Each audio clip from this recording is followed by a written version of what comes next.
नमस्कार छात्रों, आपका स्वागत है हमारे चैनल एमएस कॉलेज पर। आज में साइंस की सीरीज हमारी चल रही थी। पहले ही वीडियो में साइंस की सीरीज चल रही थी, उसमें चैप्टर नंबर 6 जैव प्रक्रम यानी कि बायोलॉजी का पार्ट में स्टार्ट कर रहा हूँ। और जैव प्रक्रम में मैं एक पॉइंट है पाचन, जो मुख्य पॉइंट है उसको मैं स्टार्ट करूँगा। तो आखिर पाचन होता क्या है, पहले तो उसी संबंध में बात कर लेता हूँ। पाचन यानी डाइजेशन। तो पाचन आखिर होता क्या है? पाचन होता है कॉम्प्लेक्स फूड को सिंपल फूड में परिवर्तित करना, यानी जटिल भोजन को सिंपल यानी कि आसान यानी सरल भोजन में परिवर्तित करना। तो अब जटिल भोजन को सरल भोजन में परिवर्तित करेंगे तो आखिर जटिल भोजन होता क्या है, ये भी समझने वाली बात है। और जटिल भोजन होता क्या है, हमें किस किस चीज का पाचन करना होता है हमारे शरीर के अंगों को। कॉम्प्लेक्स फूड यानी जटिल भोजन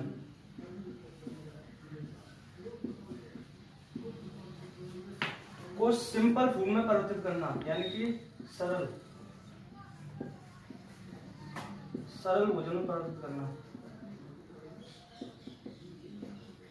इसी क्रिया को पाचन कहते हैं। तो हम देखेंगे कॉम्प्लेक्स फूड में होता क्या क्या है। जो हम भोजन खाते हैं, हम चपाती खाते हैं या कोई भी अन्य चीज खाते हैं, तो वो कॉम्प्लेक्स अवस्था में होता है, यानी जटिल अवस्था में होता है। तो जटिल अवस्था में क्या क्या होता है? मुख्य रूप से भोजन में कार्बोहाइड्रेट,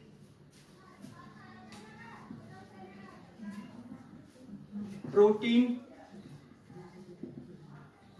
फैट और वाटर मिनरल्स वगैरह भी होते हैं। ये मुख्य रूप से होता है। इसको सरल भोजन में परिवर्तित करते हैं। तो कार्बोहाइड्रेट तो ग्लूकोज में परिवर्तित हो जाता है, प्रोटीन एमिनो एसिड में 20 टाइप के एमिनो एसिड में परिवर्तित हो जाता है। जब पाचन की क्रिया समझाऊंगा उसमें आपको विस्तार में बताऊंगा। और फैट आपका फैटी एसिड में, वसीय अम्ल में परिवर्तित हो जाता है। तो ये है कॉम्प्लेक्स अवस्था जो हम भोजन करते हैं, इसकी जटिल अवस्था जिसका हमें पाचन करना है। और ये है सिंपल फूड, ये पाचन हो जाता है। और ये इस पूरी क्रिया को कहते हैं क्या? इस पूरी क्रिया को कहते हैं पाचन, डाइजेशन। ये सब कुछ क्या होता है? वाया डाइजेशन पाचन के द्वारा होता है। तो हम समझेंगे कहां से पाचन स्टार्ट होता है।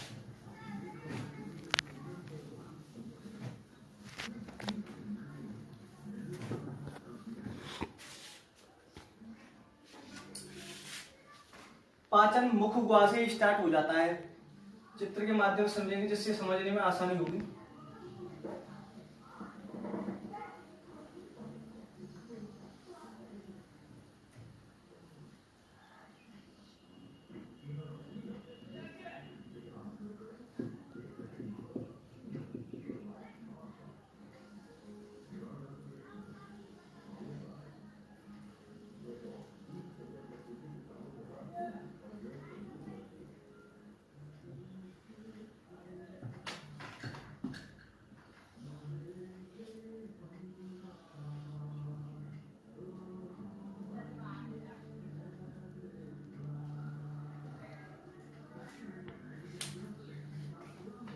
यह है मुख गुहा, इंग्लिश में कहते हैं इसे ओरल कैविटी। यहीं से पाचन स्टार्ट हो जाता है। मुख गुहा में सब पाचन दो प्रकार का होता है। एक तो होता है यांत्रिक पाचन होता है, और एक होता है रासायनिक पाचन, केमिकल डाइजेशन। तो यांत्रिक पाचन हमारे दांतों द्वारा हो जाता है, और केमिकल पाचन जो अंदर शरीर में केमिकल्स हैं और जो एंजाइम्स हैं उनके माध्यम से होता है। और मुख गुहा में पहले हम भोजन करते हैं तो काटने, चीरने, फाड़ने और पीसने का कार्य हमारे दांत करते हैं। और दांत 4 प्रकार के होते हैं: incisor, canine, premolar and molars. कृंतक, रत्नक, प्रचवर्णक और चवर्णक। और इनका एक फॉर्मूला होता है, उसको मैं यहीं पे लिखवा दूंगा जिससे समझने में और बेहतर से आपकी आसानी हो। इसका फॉर्मूला होता है 2 1 2 3 अपॉन 2 1 2 3 इंटू 2। इसको जोड़ लेंगे ऊपर। यहाँ पर मैथमेटिक्स नहीं लगाना है आपको, ये बायोलॉजी है, तो बायोलॉजी में इस प्रकार से जोड़ते हैं 2 1 2 3, इनको जोड़ लेंगे ऊपर वाली संख्याओं को, 3 और 2 5 6 7 8, ऊपर वाली संख्या 8 हो गई और ये नीचे वाली संख्या भी 8 हो गई इंटू 2, और इन दोनों को भी जोड़ लेंगे, ये हो गया 16, 16 इंटू 2 इज इक्वल टू 32 32। ये होती है वयस्कों के लिए। और इसको रफ कर देता हूं, आप पॉज करके लिख लेना। और 2 1 0 2 अपॉन 2 1 0 2 इंटू 2, इसको जोड़ लेंगे, 2 और 1 3 और 4 5, 5 upon 5 into 2, 10 into 2 is equal to 20। ये होती है बच्चों में दांतों की संख्या। बच्चों में प्रीमोलर्स नहीं पाए जाते हैं और मोलर्स भी एक कम पाया जाता है, वैसे के 2 पाए जाते हैं। तो दांतों के संबंध में थोड़ा सा यहाँ पर चर्चा कर दी है जिससे आपको समझने में आसानी हो। यांत्रिक पाचन मुखगुहा में दांतों के माध्यम से हो जाता है। फिर यहाँ पर होती है हमारी सेलिवा, लार। सेलिवा इसको हिंदी में कहते हैं लार, और सेलिवरी ग्लैंड से इसका स्रावन होता है, यानी कि ये सेलिवरी ग्लैंड से निकलती है। और इसमें 2 प्रकार के पदार्थ पाए जाते हैं। पहला तो टाइलिन, टाइलिन लार में पाया जाता है, और दूसरा सेलिवरी एमाइलेज, एमाइलेज एंजाइम पाया जाता है। ये क्या करते हैं दोनों एंजाइम, यहां पर लिख देता हूं, टाइलिन, टाइलिन और सेलिवरी एमाइलेज, ये स्टार्च होती है भोजन में, मंड जिसको हिंदी में कहते हैं, और ये कार्बोहाइड्रेट का ये भाग होता है, कार्बोहाइड्रेट का ही एक भाग होता है। ये टाइलिन और सेलिवरी एमाइलेज की मदद से इसको माल्टोज में परिवर्तित हो जाता है। माल्टोज आपकी डाइसैकेराइड होती है, डाइसैकेराइड। ये होती है आपकी पॉलीसैकेराइड, पॉलीसैकेराइड से डाइसैकेराइड में हो जाता है। तो सबसे पहले अगर क्वेश्चन आता है कि सबसे पहले पाचन किस चीज का होता है, तो सबसे पहले कार्बोहाइड्रेट स्टार्च का होता है पाचक क्रिया में। अब इससे आगे देखेंगे, यहाँ पर इसे रफ कर देता हूं, लिख लेना।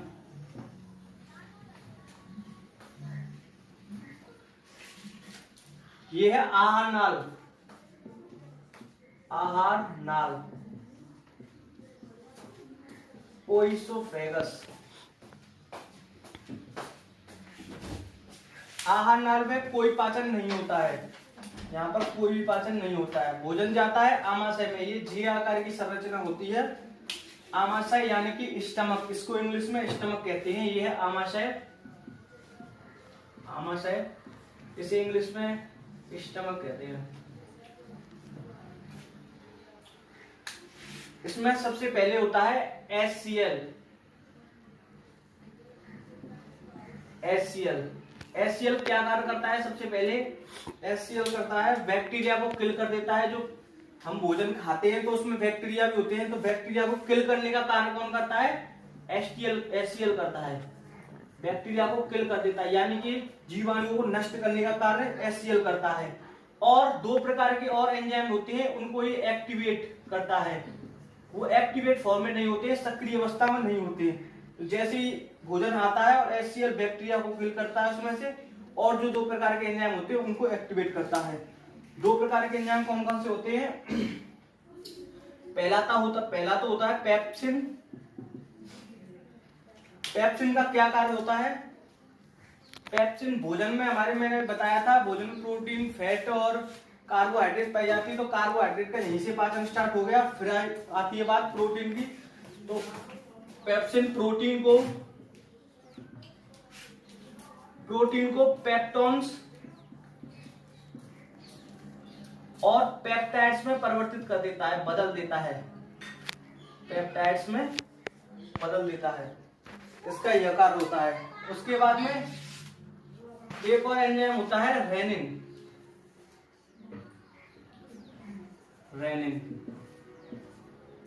पॉज करके लिखते जाना है इसको। रेनिन क्या कार्य करता है? रेनिन का मुख्य रूप से एक ही कार्य होता है, जो मिल्क होता है, मिल्क प्रोडक्ट जो आता है, दूध, उसको ये दही में परिवर्तित कर देता है, यानी मिल्क का पाचन कर देता है। कैल्शियम पैराकैसिनेट कहते हैं दही को, वैज्ञानिक शब्दावली में दही को कैल्शियम पैराकैसिनेट कहते हैं। यही कारण है कि कोई बच्चा दूध पीता है जब, तो आमाशय तक पहुंच पाता है। और कभी कभी आपने देखा होगा कि बच्चा अंदर से दही सा उगल देता है, तो ये इसी के कारण हो जाता है। उसके बाद में हम आगे और देखेंगे। इसको रफ कर देता हूं, क्योंकि आगे ज्यादा कभी कभी ऐसा होता है कि ज्यादा लिखा हुआ व्हाइट बोर्ड पर या ब्लैक बोर्ड पर समझ में नहीं आ पाता है, न समझने के कारण ज्यादा लिखा हुआ होता है। यहां तक आप लिख लेना।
आमाशय तक बता दिया था, आमाशय तक पाचन को समझा दिया था।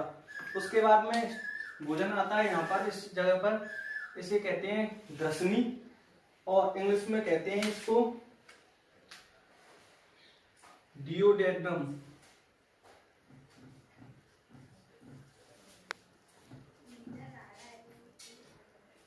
संपूर्ण पाचन यहीं पर होता है भोजन का, डियोडेनम भाग में।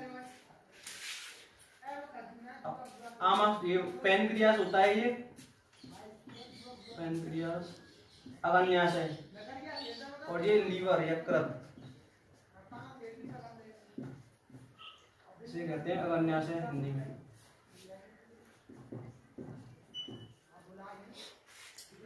भोजन आमाशय से पाचन होकर डियोडेनम भाग में आता है। उसमें यकृत के अंदर होता है बाइल जूस, एक्टिवेट करता है यकृत। जब भोजन आता है यहाँ पर डियोडेनम भाग में, उसके बाद में यकृत जो है वो बाइल जूस एक्टिवेट करता है। पित्त रस यकृत के अंदर होता है, पित्ताशय, और वह एक्टिवेट करता है बाइल जूस को, पित्त रस को, बाइल जूस। बाइल जूस का क्या कार्य है? बाइल जूस, अब प्रोटीन का हो गया था पाचन वहां पर कुछ प्रक्रियाओं तक, और कार्बोहाइड्रेट का हो गया था फैट बची। फैट को यहाँ से फैट आती है, फैट को फैटी ड्रॉप्स में परिवर्तित करता है, फैटी ड्रॉप्स में। क्योंकि फैट बहुत ही ज्यादा जटिल होती है, इसीलिए फैट को कई चरणों में पाचन होता है। पहले फैट को फैटी ड्रॉप्स यानी कि वसीय बूंदों में परिवर्तित कर देता है। उसके बाद में अग्न्या से इंक्रीज करता है, 3 प्रकार के एंजाइम इंक्रीज करता है। ये बाह्यस्रावी और अंतःस्रावी दोनों प्रकार की ग्रंथि है अग्न्या से। अगर क्वेश्चन आए तो आप उस पर टिक कर देना। ये 3 प्रकार के इंक्रीज करता है एंजाइम। पहला तो एमाइलेज, ऊपर लिख देता हूँ इसको,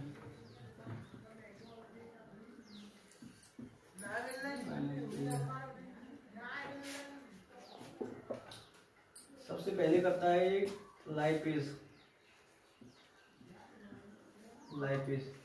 अब लाइपेज का क्या कार्य है? फैट बाइल जूस से फैटी ड्रॉप्स में परिवर्तित हो गई। अब फैटी ड्रॉप्स को लाइपेज नामक एंजाइम फैटी ड्रॉप्स जो है यहां से आई हैं, उनको वसीय अम्ल यानी फैटी एसिड में परिवर्तित कर देता है। और सिंपल फॉर्म यही होती है भोजन की, फैटी एसिड। फैट का यहाँ पर पाचन हो जाता है। उसके बाद में एक और एंजाइम इंक्रीज करता है ये, जो एमाइलेज।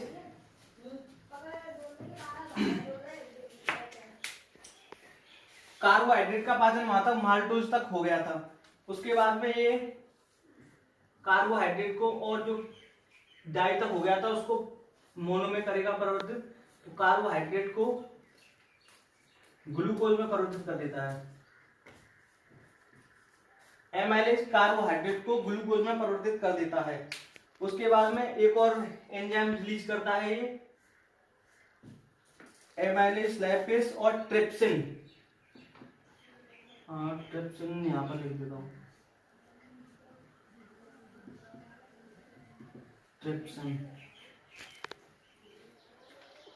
ट्रिप्सिन एंजाइम क्या करता है? आमाशय में पेप्सिन एंजाइम ने प्रोटीन को पेप्टोन्स एंड पेप्टाइड्स में परिवर्तित कर दिए। तो प्रोटीन के पेप्टोन्स और पेप्टाइड्स फॉर्म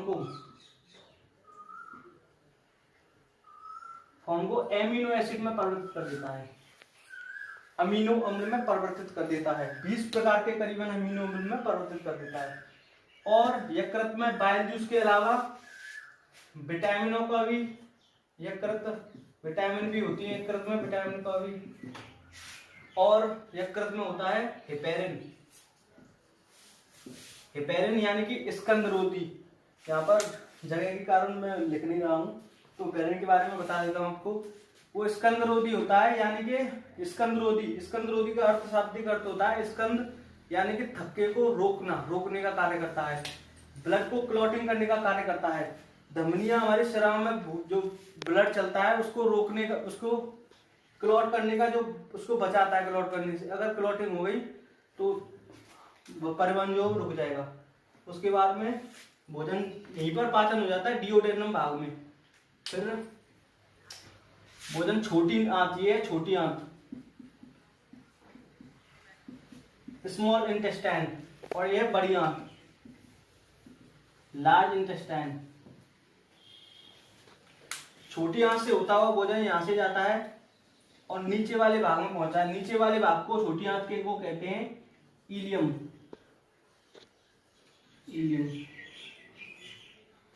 इलियम में होती है विलाई,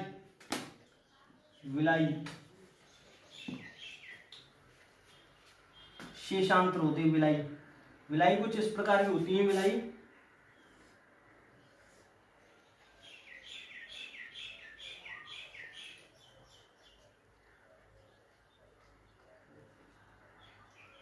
इस प्रकार की होती है विलाई। ये क्या करती है? ये पाचित भोजन में जो कार्बोहाइड्रेट, जो एमिनो एसिड और ये पाचन होते आता है, उसे एब्जॉर्ब करने का कार्य करती हैं, अवशोषित कर लेती हैं।